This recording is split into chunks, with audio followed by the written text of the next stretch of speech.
ಈ ದಿನ ಕರ್ನಾಟಕ ರಾಜ್ಯ ರೈತ ಸಂಘ ಸಮಾನ ಮನಸ್ಕರ ವೇದಿಕೆ ಪ್ರಗತಿಪರ ಸಂಘಟನೆಗಳ ಒಕ್ಕೂಟ ನಮ್ಮ ಬೆಂಗಳೂರು ದಕ್ಷಿಣ, ಮಂಡ್ಯ, ಮೈಸೂರು, ಚಾಮರಾಜನಗರ, ಕೊಡಗು ಮತ್ತು ತುಮಕೂರು ಜಿಲ್ಲೆ ಇಷ್ಟು ಜಿಲ್ಲೆಗಳಿಂದ ನಮ್ಮ ಸೋಮನಹಳ್ಳಿ ಎಜುಕೇಶನ್ ಸೊಸೈಟಿಯ ಸಹಯೋಗದೊಂದಿಗೆ ಬಹಳ ಅತ್ಯಮೂಲ್ಯವಾಗಿರ್ತಕ್ಕಂತಹ ಕಾರ್ಯಕ್ರಮವನ್ನು ಹಮ್ಮಿಕೊಂಡಿರ್ತಕ್ಕಂಥದ್ದು ಸಮಾನ ಮನಸ್ಕರ ಫೌಂಡರ್, ವಿಚಾರವಾದಿಗಳು,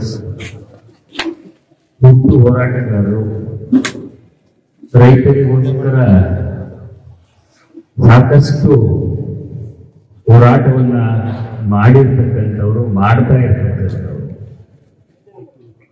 ನಿಮ್ಮೆಲ್ರಿಗೂ ಗೊತ್ತಿರಲಿ,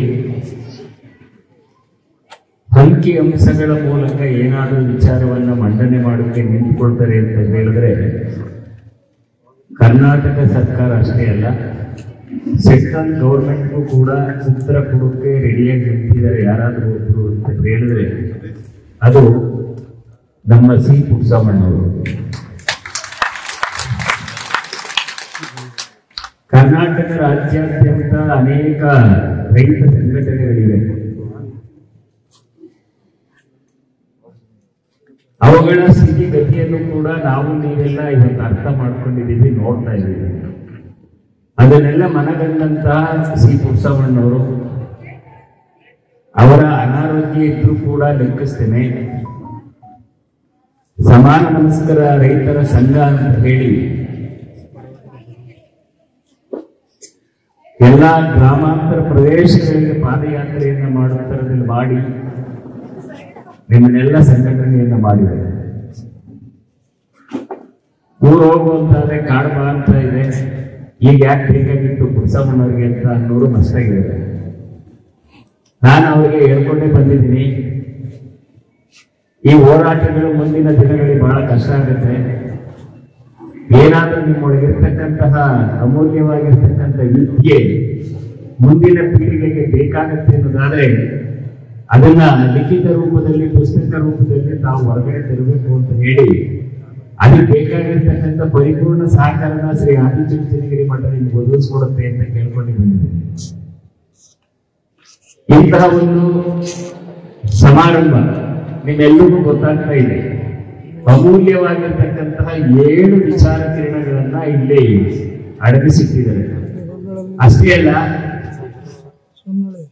ಈ ವಿಚಾರವನ್ನ ಮಂಡನೆ ಮಾಡೋಕ್ಕೆ ಬಹಳ ಸಂಪನ್ಮೂಲ ವ್ಯಕ್ತಿಗಳು, ಅಂದ್ರೆ ಅರ್ಥಾತ್ ಚೆನ್ನಾಗಿ ಅರಗಿಸ್ಕೊಂಡಿರ್ತಕ್ಕಂತಹ ವ್ಯಕ್ತಿಗಳನ್ನ ಕರೆಸಿ ಅದನ್ನ ನಿಮ್ಮೆಲ್ಲರಿಗೂ ಮನದಟ್ಟನ್ನ ಮಾಡ್ತಕ್ಕಂತಹ ಕೆಲಸವನ್ನ ಮಾಡ್ತಾ ಇದ್ದಾರಲ್ಲ, ಇದು ಬಹಳ ದೊಡ್ಡದು. ಹಾಗಾಗಿ ಈ ವೇದಿಕೆಯಲ್ಲಿ ಇನ್ನು ಬರೋರಿದ್ದಾರೆ. ಈ ವಿಚಾರಗಳನ್ನೆಲ್ಲ ನಿಮ್ಮೆಲ್ಲರಿಗೂ ತಿಳಿಸ್ಕೊಡ್ತಕ್ಕಂಥ ವಿಚಾರ ಬಹಳ ಮುಖ್ಯ. ರೈತ 84 ಲಕ್ಷ ಜೀವರಾಶಿಗಳಿಗೆ ಅನ್ನ ಕೊಡೋನು ರೈತ. ಹೇಳ್ಬಿಡ್ತೀನಿ, ಜೈ ಜವಾನ್ ಜೈ ಕಿಸಾನ್. ಈ ದೇಶಕ್ಕೆ ಇಬ್ಬರೇ 2 ಕಣ್ಣನ್ನು, ಯಾರು? ಸೈನಿಕ, ರೈತ. ಒಬ್ಬ ಯೋಧ, ಇನ್ನೊಬ್ಬ ರೈತ. ಹೋರಾಟ ನಡ್ಕೊಂಡೇ ಬಂದಿದೆ. ನಮ್ಮ ರೈತರ ಮಕ್ಕಳು ಎಷ್ಟು ಜನ ಸುಖ, ಶಾಂತಿ, ನೆಮ್ಮದಿಯಿಂದ ಇದ್ದಾರೆ ಅಂತ ಹೇಳಿ ಪ್ರಶ್ನೆ ಮಾಡಿಕೊಂಡಾಗ ಯಾರು ಇಲ್ಲ. ಇಲ್ಲೆಲ್ಲ ರೈತರಿದ್ದೀರಿ. 1 ಲಕ್ಷ ರೂಪಾಯಿ ಬ್ಯಾಂಕ್ ಮಾಡಿದ್ರು ಎಷ್ಟು ಜನ ಇದ್ರಿ? ಕೈ ಎತ್ತಿ. 5 ಲಕ್ಷ ಇಲ್ಲ. ಸಾಲ ಮಾಡಿರೋರು ಇದು ನಮ್ಮ ರೈತರ ಪರಿಸ್ಥಿತಿ. ನಮ್ಮ ಈ ಕೀರ್ತಿಗೆರೆ ಜಗದೀಶ್ ಇದ್ದಾರೆ, ರೇಷ್ಮೆ. ಬಹಳಷ್ಟು ರೈತರ ಬಗ್ಗೆ ಕಾಳಜಿ ಇಟ್ಕೊಂಡು 2ನೇ ತರದ ಮರಿಗಳನ್ನು ಮೇಯಿಸಿ ಆಮೇಲೆ ಕೊಡ್ತಾರೆ. ನಾವೆಲ್ಲ ಅನ್ಕೋತೀವಿ ಸಿಲ್ಕ್ ಅಂಡ್ ಮಿಲ್ಕ್ ಮಾತ್ರ ಅಂತ. ಏನಾದ್ರೂ ರೈತರಿಗೆ ಒಂಚೂರು ವರಮಾನ ಸಿಗ್ತದೆ ಅಂದ್ರೆ ಸಿಲ್ಕು ಮಿಲ್ಕು ಅಂತ ಈಗ ಮುಂದೆ ಮಂಡಿಸ್ತಾರೆ. ಎಷ್ಟು ಲಾಭ ಬರ್ತದೆ ವರ್ಷಕ್ಕೆ ರೈತನಿಗೆ ಅಂತ. ಒಂದ್ ಎಕರೆಗೆ ರೇಷ್ಮೆ ಬೆಳೆ ಮಾಡಿದ್ರೆ ವರ್ಷಕ್ಕೆ 5 ಬೆಳೆ ಬೆಳಿತೀವಿ. 700 ರಿಂದ 800 ಕೆಜಿ ರೇಷ್ಮೆ ಬೆಳಿತೀವಿ. 1 ಕೆಜಿಗೆ 500 ರೂಪಾಯಿ ಫಿಕ್ಸ್ ಮಾಡವ್ರೆ ಹತ್ತತ್ರ. ಅದು ನಾವೆಲ್ಲ ರಾಮನಗರದಲ್ಲಿ ಪುರುಷಮ್ಮನವರ ನೇತೃತ್ವದಲ್ಲಿ ಹೋರಾಟ ಮಾಡಿ ಬೀದಿಗಿಳಿದಾಗ ಕಡ್ಡಿ ಎಲ್ಲ ಕಿತ್ಕೊಂಡು ಕೂತ್ಕೊಂಡಾಗ ಒಂದಿಷ್ಟು ಮಾಡ್ತಾರೆ ಸರ್ಕಾರ. ಅಷ್ಟಕ್ಕೆ ಕೈ ಬಿಟ್ರು.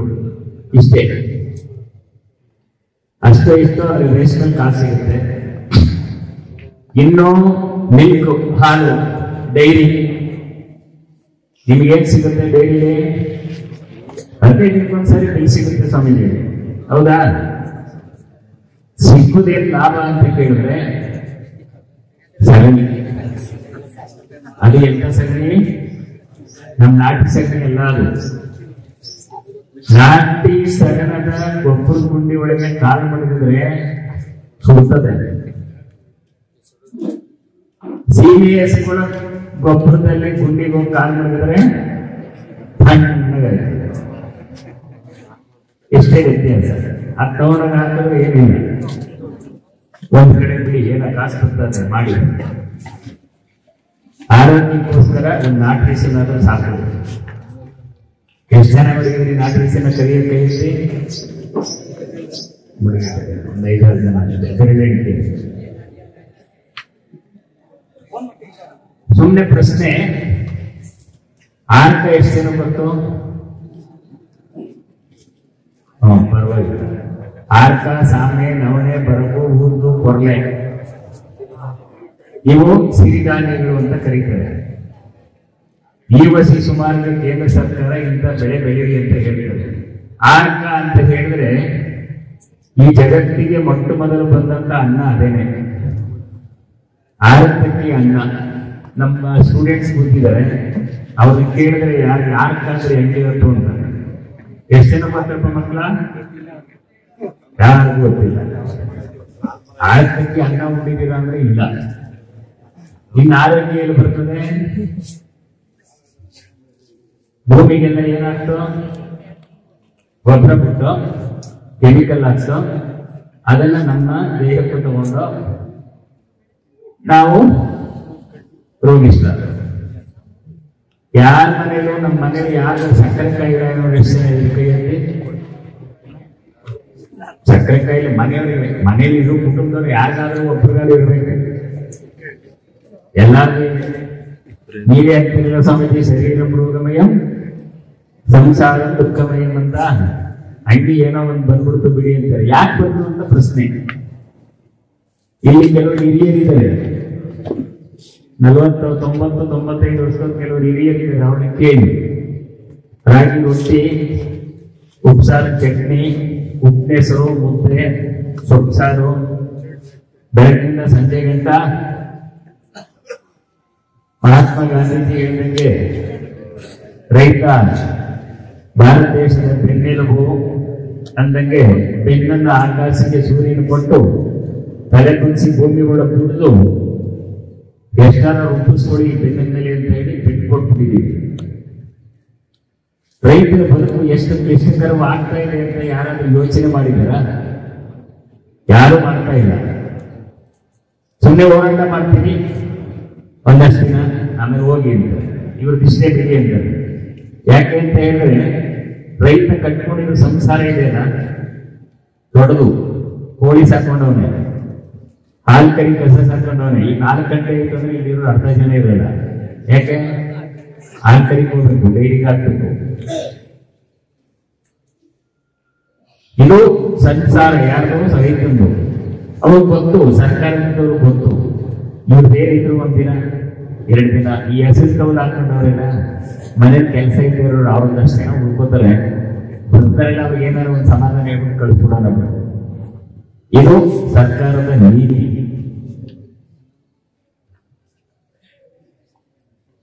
ನಾವು ಬೆಳೀತಕ್ಕಂತಹ ಯಾವ್ದಾದ್ರು ಒಂದು ಬೆಳೆಗೆ, ಒಂದೇ ಒಂದು ಬೆಳೆಗೆ ಬೆಲೆಯನ್ನ ನಿಗದಿ ಮಾಡಿದರ.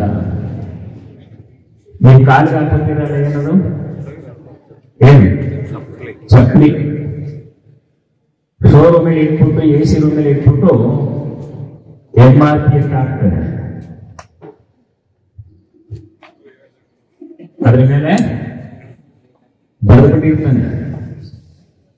ಅವನ್ನ ವರ್ಷಗಟ್ಟಲೆ ಏನಾರ ಕೆಡ್ತಾವ, ದಿನೇ ದಿನೇ ಬೆಲೆ ಜಾಸ್ತಿ ಆಯ್ತಾನೆ ಇರ್ತದೆ.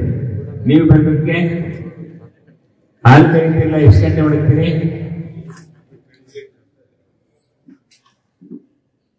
ಬೆಳಗ್ಗೆ ಕರೆದ ಮಧ್ಯಾಹ್ನಕ್ಕೆ ಇರಲ್ಲ, ಹೊಡೆದೈತದೆ ಮಡಿಕೊಂಡ್ರೆ. ಡ್ರಿಂಕ್ಸ್ ಮಾಡ್ತಾರಲ್ಲ, ವಾಟರ್ ಬಾಟ್ಲು, ಅದು ಹಳೆಗಾಲಷ್ಟು ಮದ್ದು ಕೊಟ್ಟಂತೆ ಕುಡಿದು ಕುಡಿಸೋದು. ಎಷ್ಟು ಜನ ಕುಡಿದ್ರಿ ಇಲ್ಲಿ? ಹಾಲು ಹಾಕ್ಬಿಟ್ಟು ಆಲ್ಕೋಹಾಲ್ ಕುಡಿತೀರಲ್ಲ, ಅದು ಜಾಸ್ತಿ ಮದ್ದು ಕೊಟ್ಟದಂತೆ. ಅದ್ರ ಬೆಲೆ ಫಿಕ್ಸ್ ಮಾಡಿ ಇಟ್ಬಿಟ್ಟವ್ರೆ. ಪೌಷ್ಟಿಕ ಆಹಾರ ಯಾವುದು? ಹಾಲು.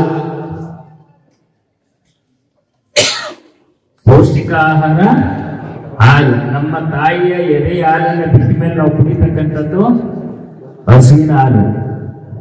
ಅದಕ್ಕೆ ಗೋಮಾತೆ ಅಂತ ಕರಿತೀವಿ. ಆದ್ರೆ ಒಂದು ಬಾಟ್ಲು ನೀರಿದೆ ನಮ್ಮ ಮುಂದೆ, ವಾಟರ್ ಬಾಟ್ಲು, ಅದಕ್ಕೆ ರೇಟ್ ಫಿಕ್ಸ್ ಮಾಡೋದು. 1 ಲೀಟರ್ ಡ್ರಿಂಕ್ಸ್ ಮಾಡ್ತಾರಲ್ಲ, 1 ಲೀಟರ್ 100 ml ಅಲ್ಲ, 1 ಲೀಟರ್ಗೆ ಎಷ್ಟು ಬೆಲೆ? ನೋಡೋರು ಕುಡಿದವ್ರು ಗೊತ್ತು ಚೆನ್ನಾಗಿ, 1000 ರೂಪಾಯಿ ಮೇಲಿದೆ. ನಿಮ್ಮ 1 ಲೀಟರ್ ಹಾಲಿಗೆ ಎಷ್ಟು ಕೊಡ್ತಾರೆ? ಸಾಕ? 31, 32 ಬಂದದೆ.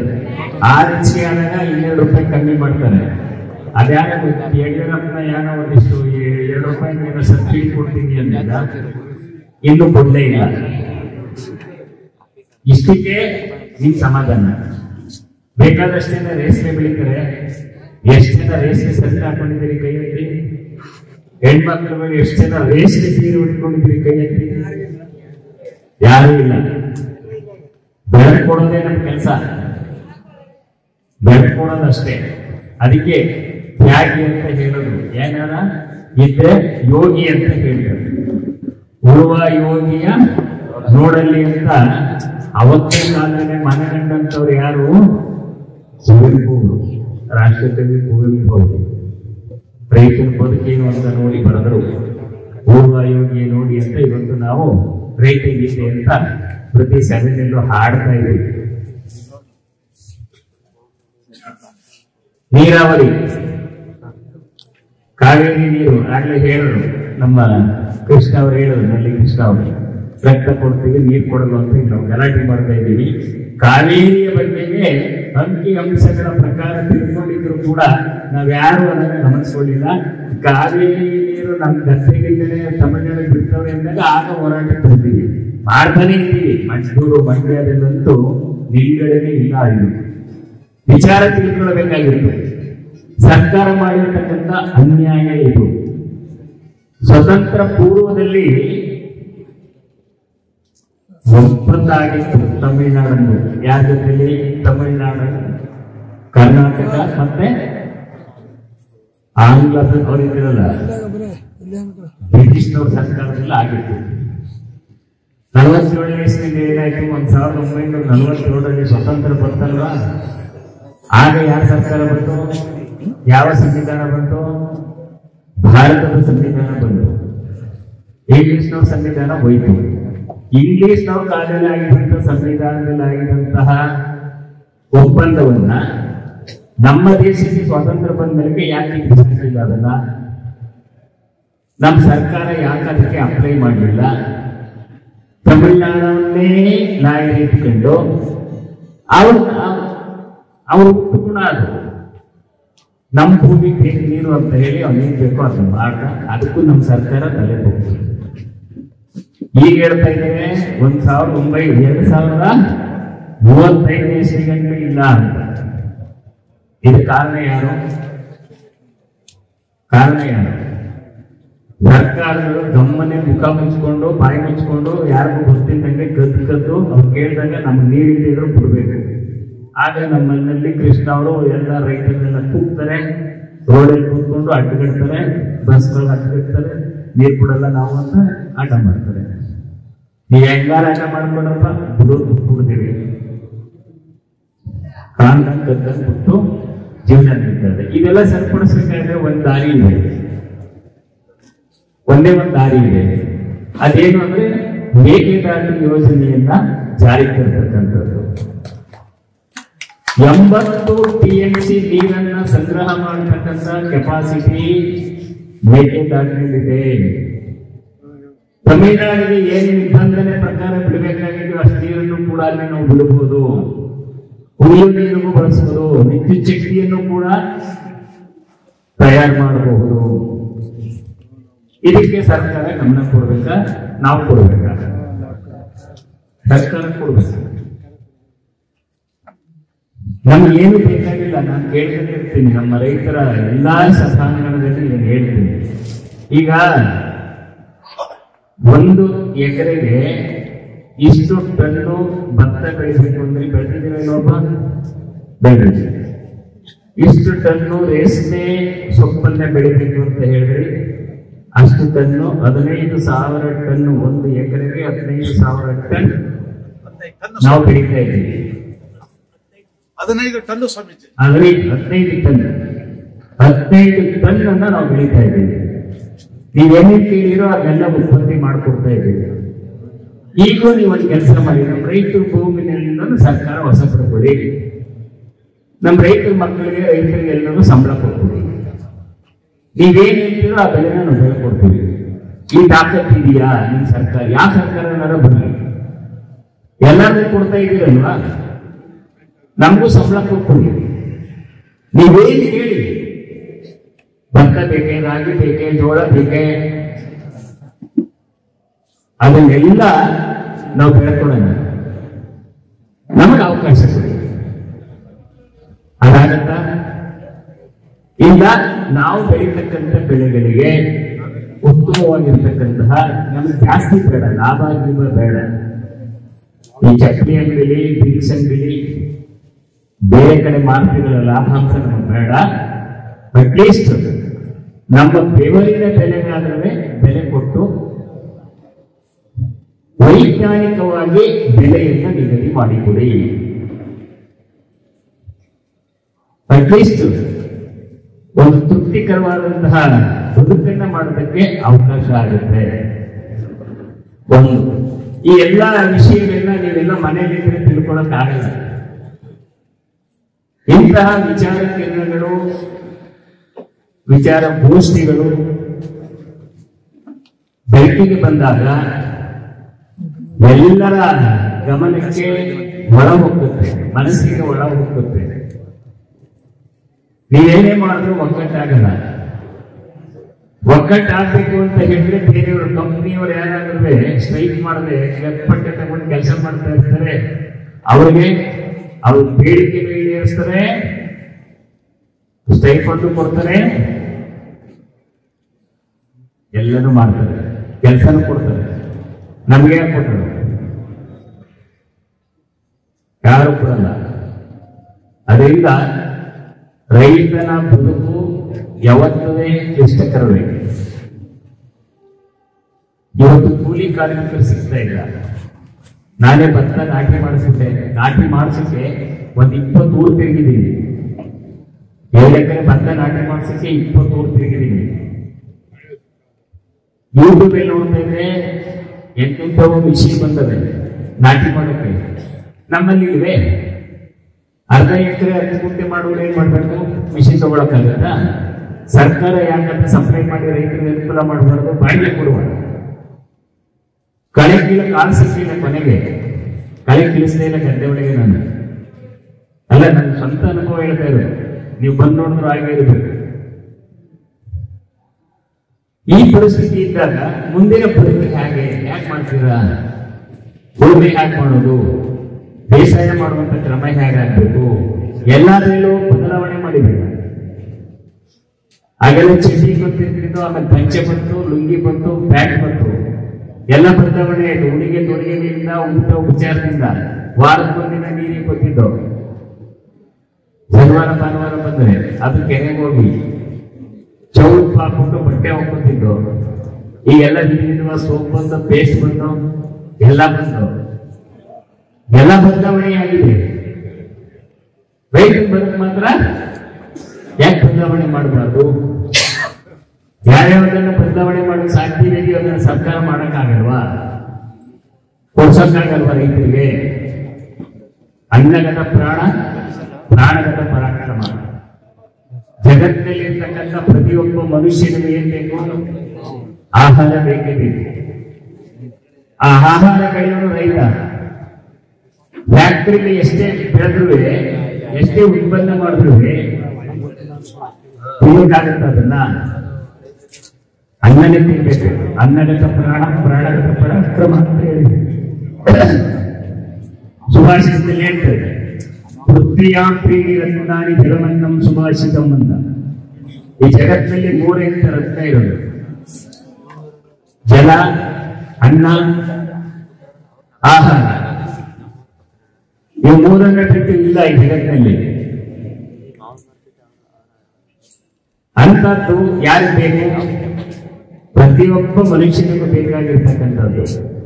ಇದಕ್ಕೆ ಆದ್ಯತೆಯನ್ನ, ಮಾನ್ಯತೆಯನ್ನ ಕೊಡ್ತಕ್ಕಂಥದ್ದು ಸರ್ಕಾರದ ಕೆಲಸನೂ ಆಗ್ಬೇಕು, ನಮ್ಮ ಸಂಘಟನೆಯಿಂದನೂ ಆಗ್ಬೇಕು ಅಂತಕ್ಕಂಥ ಮಾತನ್ನ ಹೇಳ್ತಾ, ಇವತ್ತು ನಮ್ಮ ಎಲ್ಲ ರೈತ ಸಂಘಟನೆಗಳು ನಮ್ಮ ಶ್ರೀ ಪುಟ್ಟಮ್ಮಣ್ಣವರ ಕರೆಗೆ ಹೋಗ್ಬಿಟ್ಟು ಆಗಲೇ ಹೇಳಿದ್ರು, ಈ ಇನಾಮ್ ಸಂಘಕ್ಕೂ ಗೋಕುಲಾಷ್ಟಿಗೂ ಏನ್ ಸಂಬಂಧ ಅನ್ನಂಗೆ ಅಂತ. ಸ್ವಾಮಿಗಳಿಗೂ ರೈತ ಸಂಘಕ್ಕೂ ಏನ್ ಸಂಬಂಧ ಅಂತ ಇರಬಹುದು ಪ್ರಶ್ನೆ ಇರಬಹುದು. ಹಿಂದೆ ಪುತ್ರಗಳು ಹೇಳಿದ್ರು, ಅವರ ಅನೇಕ ಭಾಷಣಗಳನ್ನ ಅವ್ರ ಜೊತೆಯಲ್ಲೂ ಕೂಡ ಅವರು ಹೋರಾಟ ಮಾಡುವಾಗ ನಮ್ಮ ಕನಕಪುರ ತಾಲೂಕಿಗೆ ಬಂದಾಗ ನಾನು ಕೂಡ ಅವ್ರ ಜೊತೆಲಿ ಸಹಕಾರವನ್ನು ಕೊಟ್ಟು ಹೋರಾಟ ಮಾಡಿರ್ತಕ್ಕಂಥ ನೆನಪುಗಳಿದೆ ಈಗಲೂ. ಹಾಗೆ ನಮಗೂ ನಿಮಗೂ ಏನ್ ಸಂಬಂಧ ಅಂತ ಹೇಳಿದ್ರೆ, ನಾವು ರೈತರ ಮಕ್ಕಳೇ.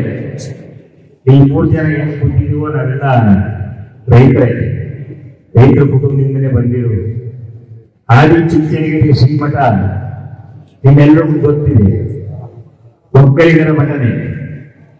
ಶ್ರೀಮಠ ನಿಮ್ಮ ಜೊತೆಗೆ ಯಾವಾಗಲೂ ಇರ್ತದೆ ಅನ್ನೋ ಮಾತನ್ನ ಯಾವತ್ತೂ ನೆನಪಿಟ್ಕೊಂಡಿದೆ. ನಿಮ್ಮ ಎಲ್ಲಾ ಕಷ್ಟ ಸುಖಕ್ಕೆ ಭಾಗಿಯಾಗ್ತಕ್ಕಂಥ ಮಠ ಒಂದು ಆದಿ ಚುಂಚನಗಿರಿ ಮಠ. ಕಾರಣ ನೀವೇ ಬೆಳೆಸಿರೋ ಮಠ. ನೀವು ಕೊಟ್ಟಿರ್ತಕ್ಕಂಥದ್ದು ಅವರ ಧಾನ್ಯ ಧನ ಸಹಾಯದಿಂದನೇ ಮಠ ಇವತ್ತು ಸದಾಕಾರವಾಗಿ ಬೆಳೆಸ್ತಾ ಇದ್ದೀರಾ. ಇದೆಲ್ಲರಿಗೂ ಕಾರಣಕರ್ತರಾಗಿರ್ತಕ್ಕಂತಹ ನಿಮ್ಮಿಂದ ಉಪಕಾರ ಪಡ್ಕೊಂಡಂತ ಮಠಮಾನ್ಯಗಳು ನಿಮಗೂ ಕೂಡ ಸಹಯೋಗವನ್ನ ಕೊಡೋದಕ್ಕೆ ಸದಾ ಸಿದ್ಧವಾಗಿರ್ತೀವಿ ಅಂತಕ್ಕಂಥ ಮಾತನ್ನು ಈ ಸಂದರ್ಭದಲ್ಲಿ ಹೇಳ್ತಾ, ಇನ್ನೂ ಅನೇಕ ಗೋಷ್ಠಿಗಳ ಕಾರ್ಯಕ್ರಮ ನಡೀಬೇಕಾಗಿದೆ. ಭಗವಂತ ನಿಮ್ಮೆಲ್ಲರಿಗೂ ಆಯಸ್ಸು, ಆರೋಗ್ಯ, ಸಕಲ ಸಂಪತ್ತನ್ನು ಕೊಟ್ಟು ಸರ್ವರಿಗೂ ಸನ್ಮಾನಗಳನ್ನು ಉಂಟು ಮಾಡಿ ಅಂತ ಹೇಳಿ ತುಂಬ ಹೃದಯದಿಂದ ಹಾರೈಸುತ್ತಾ, ಈ ಕಾರ್ಯಕ್ರಮವನ್ನು ಆಯೋಜಿಸಿರ್ತಕ್ಕಂತಹ ಅವಕಾಶವನ್ನು ಕೊಟ್ಟಿರ್ತಕ್ಕಂತಹ ಹಾಗೂ ಸಹಯೋಗವನ್ನ ಕೊಟ್ಟಿರ್ತಕ್ಕಂತಹ, ಸಹಕಾರವನ್ನ ಕೊಟ್ಟಿರ್ತಕ್ಕಂತಹ, ಅವರ ಕರೆಗೆ ಹೋಗ್ಬಿಟ್ಟು ಬಂದಿರ್ತಕ್ಕಂತಹ ನಮ್ಮ ಎಲ್ಲ ರೈತ ಮುಖಂಡರು, ರೈತ ಬಂಧುಗಳಿಗೆ ಭಗವಂತ ಆಯಸ್ಸು, ಆರೋಗ್ಯ, ಸಕಲ ಸಂಪತ್ತನ್ನು ಕೊಡ್ಲಿ. ನಮ್ಮ ರೈತರ ಭಾವನೆಗಳು ನಿವಾರಣೆ ಆಗಲಿ, ಆದಷ್ಟು ಬೇಗ ಹಂತವಾಗಿ ನಿವಾರಣೆ ಆಗಲಿ ಅಂತಕ್ಕಂಥ ಮಾತನ್ನು ಈ ಸಂದರ್ಭದಲ್ಲಿ ಹೇಳ್ತಾ, ಮತ್ತೊಮ್ಮೆ ನಿಮ್ಮೆಲ್ಲರೂ ಒಳ್ಳೆಯದಾಗಲಿ ಅಂತ ಹೇಳಿ ತುಂಬ ಹೃದಯದಿಂದ ಹಾರೈಸ್ತಾ ಇದ್ದೀನಿ. ಜೈ ಶ್ರೀ ಗುರುಗಳು.